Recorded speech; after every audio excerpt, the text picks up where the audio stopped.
Assalamualaikum warahmatullahi wabarakatuh. Sampurasun beraya tepang dangudi sareng bidangan dongeng Sundanya. Urang ngadongeng deui urang neraskeun hanca dongeng anu katunda kalayan ngabantun jajara carios Jawara ti Gunung Halimun atanapi si Badog Rompangnya. Ieu dongeng teh karangan Mang Nyalira sok sanaos dongeng basajan malah mandar janten hiburan. Atuh kabaraya anu satya mancok dongeng emang di mana we ayana. Mugia sadayana aya dina kasehatan lahir sindarangan batin dilelancarkeun sagarupina nyatong ila pirojong diterowelan tombol sukrep. Atuh mang oge nganuhunkeun kanu parantos like oge komen. Mangga mitra supados teu nyangkolong ting kana waktos urang sami-sami dangukeun deui kumaterasna ieu carita Jawara ti Gunung Halimun si Badog Rompang. Sok kaparayun sadayana.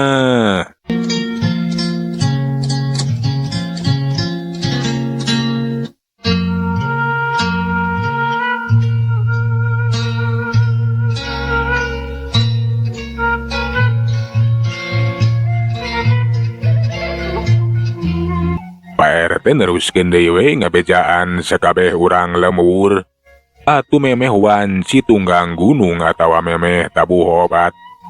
Sakabeh urang lembur teh geus dibejaan. Samalah kabehana ge oge geus taratan-datan we. Kayaan lembur teh jadi rame jika di pasar we. Aya anu bebuntel wae. Sagala di gembol aya oge anu keur ngarungan beas. Ingon-ingon dipariksa teu poho arek dibawa. Kadenge embe pating berele. Hayam manere cok kaweur jeung sorat jalma. Atuh gancangna carita memeh magrib. Sakabeh urang lembur teh geus kumpul we di sisieun lembur. Kijat Mika anu kapeto jadi pubuhu pikeun mupuhuan anu rek ngarungsi. Katempong geus ngadeg bari pok terus cacarita. Ayeuna keneh urang miang ka pangungsian. Leuweung teh mangrupa tempat anu aman. Sok sanajan leuweung oge tempat dari cingna goromolan. Goromolan aman nyumput di leuweung tah urang oge. Sarua urang nurutan we nyumput teh di leuweung. Sing percaya leuweung teh lega loba keneh anu can kasabak. Nya malah luput tina perhatian goromolan. Sok ayeuna mah urang ngadua. Urang meredih kana murah asihna Gusti. Urang nyalindung heula ka zat ilahi Robbi Allah Azza wa Jalla. Mugia urang sadaya teh kenging pangaping pangjaring mantena. Ceuk Jatmi kaming pieun doa we. Sabadareng se ngadua laju we atuh Jatmi teh ngalengkahkeun sukuna ditaluturkeun ku sakabeh urang lembur. Seresan somantri saparakan capon kitu disabda. Ukur ngalalajoan anu keur arinit ngajajabkeun ku paneunteup. Sabada sakabeh pangeuseuh lembur ngarungsi. Kiwari mah kayan lembur teh jadi sepi. Ukur kadenge we sora jangkrik jeung cicir patarik-tarik gaang menereang geus mimiti di sarada. Ayeuna mah geus jongjon, urang lembur geus arinit. Kuring rek ngajakan bedami ka maneh sabda. Enggoning persiapan dina yang hareupan kejadian engke peuting. Bisi-bisi eta gerombolan teh bener-bener aya nyerang ka dieu. Mohon Pak, mangga urang tos sakedahna nyusun taktik atanapi strategi anu sae. Namun urang oge peryogi nguningakeun heula. Nah sabaraha kakuatan musuh teh? Nah kumaha maksudna terus terang kuring mah acan ngarti. Strategi atanapi taktik anu bakal dijalankeun teh kadah luyu sareng kakuatan musuh. Saupami jumlah musuh saimbang, urang teh teu kedah repot-repot mikir kantun mayunan. Tapi saupamina jumlah musuh teh kalintang seueurna, tangtos urang oge kedah ngatur sagarupina taktik anu jitu supados jumlah urang anu mung sakieu teh tiasa mayunanana. Kukitunakeun abdi ayeuna bade naluntik urang pilari ka leuweung supados kauninga. Nah sabara urang sanyana goromolan teh. Jadi maneh teh ayeuna rek ka leuweung? Leres Pak, ku abdi bakal diintip sakaligus bade dipastikeun nya bade nyerang atanapi henteuna ka ieu lembur. Nah bakal kaburu kitu. Kapan ayeuna teh geus maju ka peuting? Ulah salempang Pak. Abdi bakal tiasa saenggalna teu peryogi waktos anu lami. Sersan somantri teh atuh maninga hulang nah bisa moal cenah sabda teh bakal bisa naluntik dina waktu anu singget. Tapi teu dilapok eta sersan somantri teh carita deui. Bangun anu percaya kana pangabisa sabda. Anu dianggap nate lain jalma samaneh. Ari sakirana bakal kaburu mah ji bae. Ngan tetep kade sing waspada. Tangaranan rek datang ka sayang musuh. Urang teh ulah gagabah. Mohon mangga Pak. Kukituna sabada netepan magrib. Abdi bade mios ka leuweung. Temal sabda bari kuragir we manehna mah kacai lantaran wanci teh geus maju ka magrib cenah. Arek ngalaksanakeun la netepan ibadah magrib.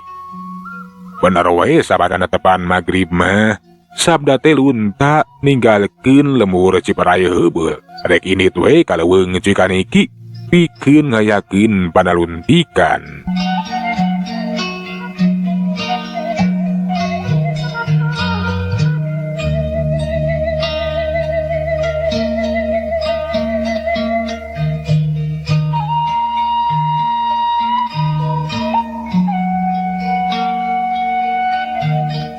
Sabda anu lumampat teh henteu cara jalma biasa. Tapi lumpat we ngabalesat make ilmu kijang mesat. Dina waktu nungan sagedeung kira-kira wanci bada isa geus aya we di jero leuweung. Basa tepi ka tempat anu ti heula kungsi bentrok jeung gorombolan teh. Katempo aya nu keur ngalabring. Sabubuhan jalma aya kana 30 urang nama. Bari marawa bedil lengkep persenjataanana. Itu gening gerombolan teh. Ceuk sabda kitu nate bari laju we nyalingker satukangheun rungkun.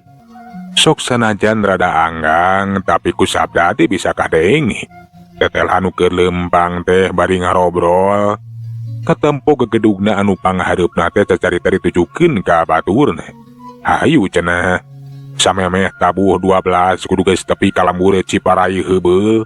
Jadi yakin ayeuna mah kanyawan eta teh pasti gorombolan anu bakal nyerang ka lembur. Tetela teh jalahan.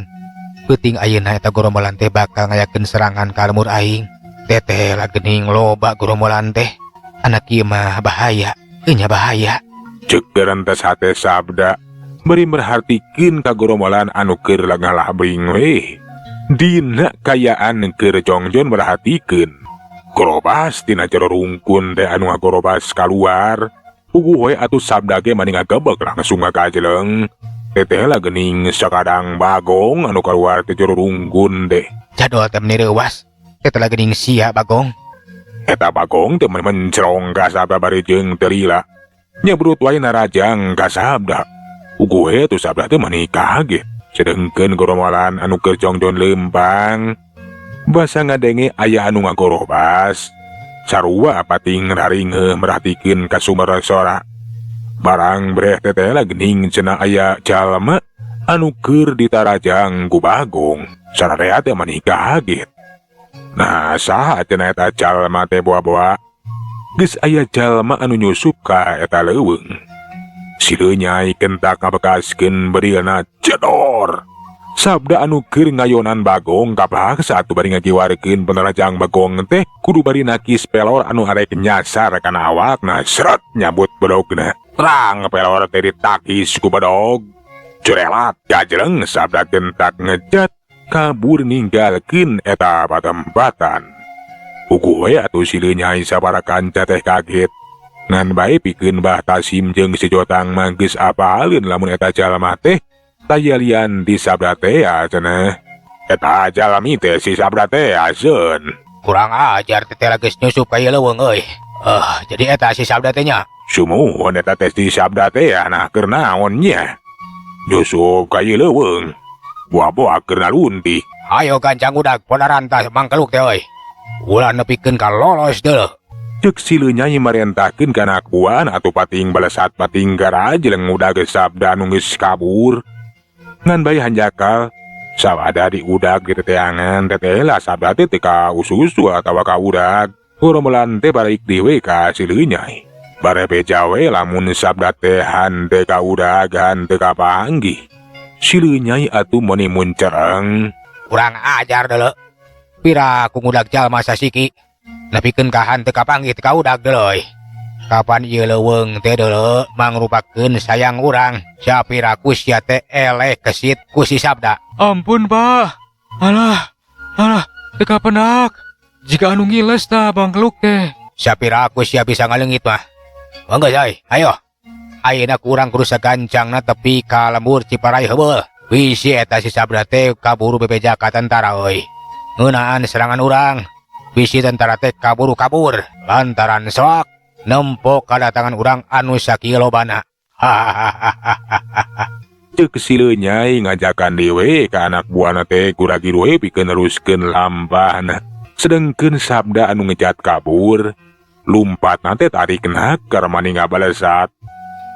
Katempo sukuna teh jika anu teu napak kana lamah. Malahan masa kapeung ujelang ajeleng ngajelengan rungkun atawa akar anu ngahalangan jalan. Sabatae atunajan tadi di teteangan di udag-udag ku eta goromolan, hante kasusul atawa kapanggih, da eta Sabda teh sakitu tarikna, sakitu hebatna. Kira-kira wanci tumoke sabada geus tepi ka deui ka lembur Ciparai heubeul, Sabda teh kura-giru we laporan ka Sersan Somantri ngabejakeun hasil panaluntikanana. Jumlah goromolan teh kaetang seueur, aya kana 30 urangna. Lengkap nyaranak senjata. Maraneh teh jelas nuju ngalabring ka dieu. Tangtos bade ngayakeun serangan ka ieu lembur. 30 urang. Tete lageningan loba. Eta goromolan teh lain lawan anu saimbang. Kapanan tentara teh ieu teh ukur aya 10 urang. Ditambah kumaneh cilaka. Urang pamohalan bisa ngalawan goromolan anu sakitu lobana. Pasti urang teh bakal eleh jumlah. Anya teu lepat, Pak. Senajan maksakeun oge urang ngalawan, pasti urang teh anu bakal cilaka. Margi kapan teu seimbang. Sumuhun, Pak. Moal kiat. Maksakeun di payunan oge. Bener pisan. Sanajan urang maksakeun maneh pikeun ngungkulan eta goromolan, tangtu urang teh bakal sosoroh kojor. Eta goromolan teh lain lawaneun. Paingan atuh maneh teh Sabda nita urang dieu pikeun sagancangna ngungsi. Lantaran terus terang ari kudu nyanghareupan musuh anu sakitu lobana mah. Kuring sadaya teh sanggup. Tinang tu moal bisa ngajamin pon kitu deunang tayungan urang lembur. Urang leuwih hade mundur nyelamatkeun diri, can waktuna pikeun ngayakeun perlawanan. Saupami urang mundur, lembur abdi tangtus bakal hancur. Pasti eta goromolan teh bakal meupus geyang. Biasa wae lembur teh bakal diduruk. Bisa kumaha teuing balukarna. Sadaya urang dieu pasti bakal katalangsara, Pak.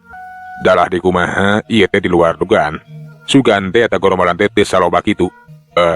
Terus terang kuring memang moal sanggup lamun kudu nyanghareupan eta goromolan. Lain lawan anu saimbang, kuring butuh bantuan tambahan tentara. Tak kitu. Wengi ayeuna urang teh kedah tanggung jawab, Pak. Najan ayeuna jumlah urang mung sakieu, urang kedah teras maju. Eta goromolan teh kedah disinghareupan. Santeuna kedah dibuburak, ulah dugi ka ieu lembur teh janten korban. Cindekna ieu lembur teh kedah disalametkeun. Sersan Somantri teh atuh mani ngahuleung ngadenge kecap-kecap Sabda anu sarupa kitu mah. Laju neuteup seukeut darian haker.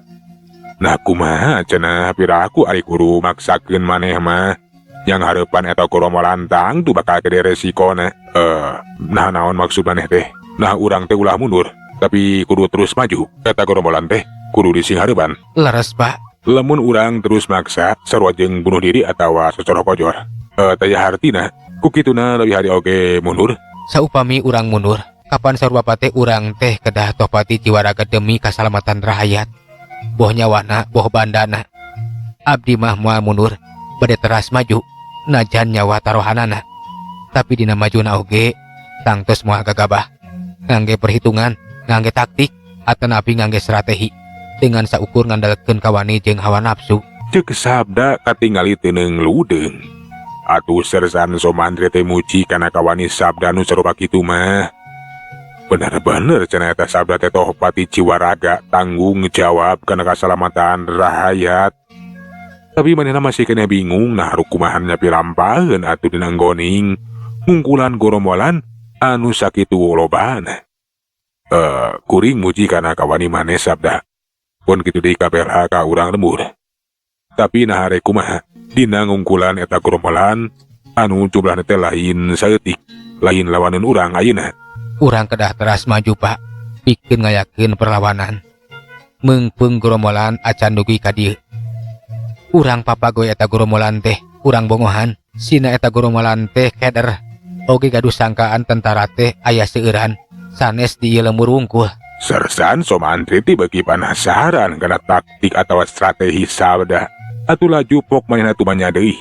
Jadi kitunya. Sok ayeuna mah jendrekeun anu sajelasna. Kuring hayang apa? Nah kudu kumaha atuh urang teh. Yang kedah ngabagi pasukan Pak. Tadi dia kedah aya tentara duaan. Anu pancena teh pikeun ngabekaskeun sora bedil ku cara lelumpatan. Kedah dibekaskeun ti unggal tempat. Supados disangkina teh tentara anu 10 urang teh masih kene aya di ieu lembur. Jadi tentara teh arek dibagi-bagi. Di dieu aya 2 urang. Terus anu sesana kumaha ye? Tentara teh kantun 8 urang kalabat bapak. Tah eta nu 8 teh urang bagi deui. Janten duaan-duaan. Janten aya 4 regu. Urang kedah maju pikeun ngayakeun serangan ka eta gerombolan, tapi kedah mencar dina ngayakeun serangan teh. Pon kitu deui nyamunikeun diri. Jadi tentara anu 8 ka asup saya teh kudu ngabuburak eta gerombolan. Muhun Pak. Urang satiasa-tiasa kedah disangki ku eta gerombolan teh urang teh seueur jumlahna. Pon kitu deui dipiharep lanes ngan ukur ngabuburak unggul. Tapi urang teh bakal unggul pikeun ngayonan eta gerombolan anu sakitu seueurna. Engke abdi bakal pangpayuna anu ngayakeun serangan ka eta gerombolan.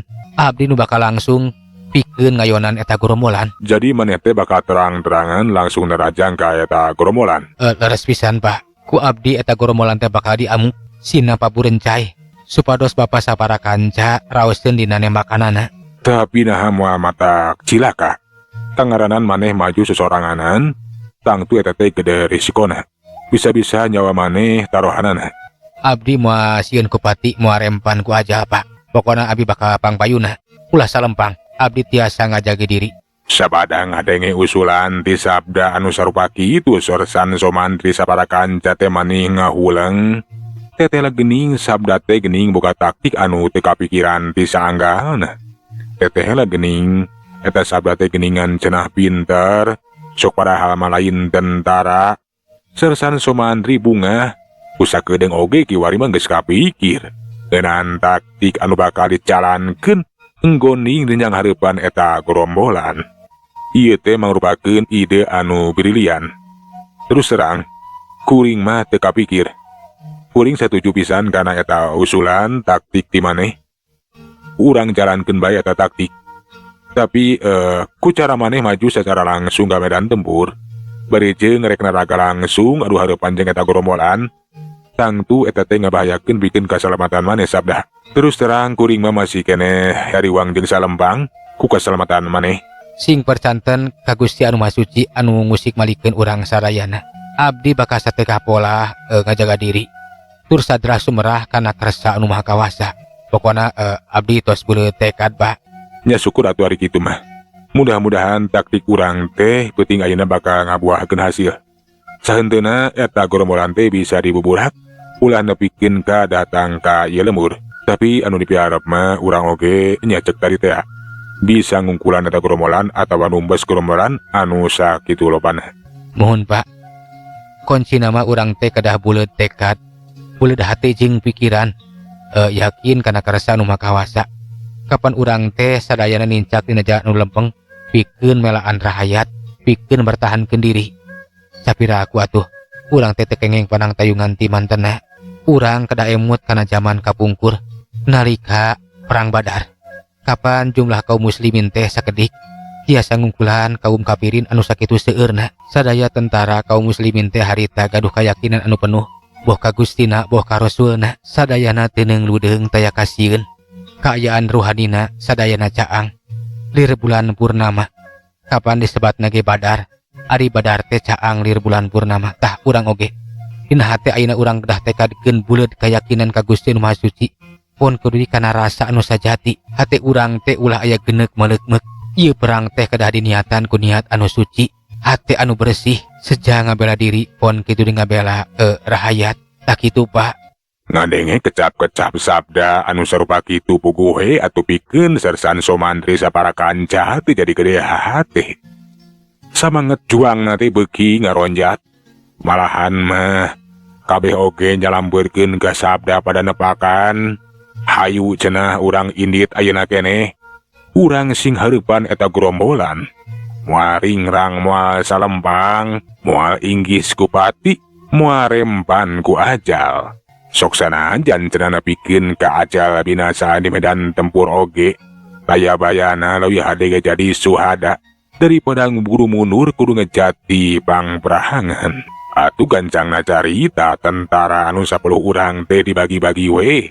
2 urang dipernahkeun di lembur Ciparai heubeul. Engke cenah lamun geus kadenge sorat tembakan, eta nu 2 urang teh kudu nemalan tembakan di lembur Ciparai heubeul. Temahkeun we cenah ti saban madahap ngarah kanyahoan ku gerombolan lamun tentara di Ciparai heubeul teh masih keneh araya. Sedengkeun anu 8 urang mah dibagi-bagi 2 urang. Kadatangan gerombolan teh kudu dipapagkeun we urang tingker urang bongohan. Kiwari eta tentara anu 8 urang kaasup Sersan Somantri jeung sabda teh geus naringgalkeun lembur Ciparai heubeul. Basa geus deukeut ka sesieun leuweung, laju we atuh dipernahkeun ku sabda. Di tempat-tempat anu sakirana merenah pikeun mapa kadatangan gerombolan anu pasti cenah bakal ngaliwat kalebah dinya. Mangga Pak. Urang ayeuna kedah saenggana ngabagi diri. Bener pisan. Hayo. Urang ayeuna ngabagi diri wayana kade maraneh. Ulah mawa karep sorangan. Maraneh kudu nurut tanah komando kuring, pon kitu deui komando ieu sabda. Ceuk Sersan Somantri ngatur kana kebuahna. Atuh geus kitu mah duaan-duaan papencar we tarecing di tempat anu geus dituduhkeun ku sabda. Sedengkeun sabda manehna mah ngacoelat naek kana luhureun tangkal kai, merhatikeun kajajalaneun anu bakal kaliwatan ku gerombolan. Caturkeun gerombolan anu ngalabring geus deukeut ka sisieun leuweung. Maraneh teh teu yeuh sadar lamun geus dipegatan we ku tentara anu 8 urang bakal dibongohan. Penting ayeuna lembur Ciparai heubeul teh bakal jadi lebu euy, bakal jadi neraka. Tentara jeung pangeusi lembur bakal jadi eusina, bakal jadi suluhna euy. Sumohon, Pak. Pokona mah can sudi rasaning ati saupama eta tentara anu 10 urang teh kaasup si sabda tah. Kedah sagancangna kalojor peuting ayeuna keneh. Dewek boga kayakinan sapira oge ngungkulan tentara 10 urang jeung deui eta si sabda. Penting ayeuna urang bakal unggul. Tapi urang ge ulah gagabah euy. Engke lamun geus aya di sisieun lembur Ciparai heubeul, urang kudu ngabagi diri. 10 urang 10 urang. Urang kepung eta lembur teh euy.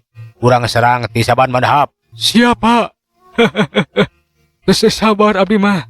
Ninggal lembur Ciparai heubeul teh hancur lebur jadi lebu. Pon kitu di eta tentara kabeh bakal palastra. Allahu Akbar. Allahu Akbar. Allahu Akbar. Hidup gerombolan hidup. Hidup gerombolan hidup. Hidup gerombolan. Kadeng eta tentara gerombolan teh ngalabring bari talakbir. Basa geus deukeut ka palebah tentara anu nyarumput. Teu kanyahoan harita teh aya nu cirim anu ngacorelat bari matakeun pedogna. Eta pedog teh manimuih jiga kolecer. Sorana ngaguruhan daruan bogu we eta gerombolan teh manireuwas atuh. Awas serangan. Gerombolan teh mani pabori saat paburencai. Teu saeutik anu laju ngabekaskeun bedieuna. Jedor sabda teh ditembakan tapi sabda anu muihkeun si rombang ku arah luar biasana. Eueuh pelor anu keuna kana sasaran. Malahan mah sabda ngamuk nguak ngawik loba gerombolan anu pating koceak. Pating gorowok, pating aradu, kebenangan ku si rompang. Delila jedor, sora tembakan kadenge.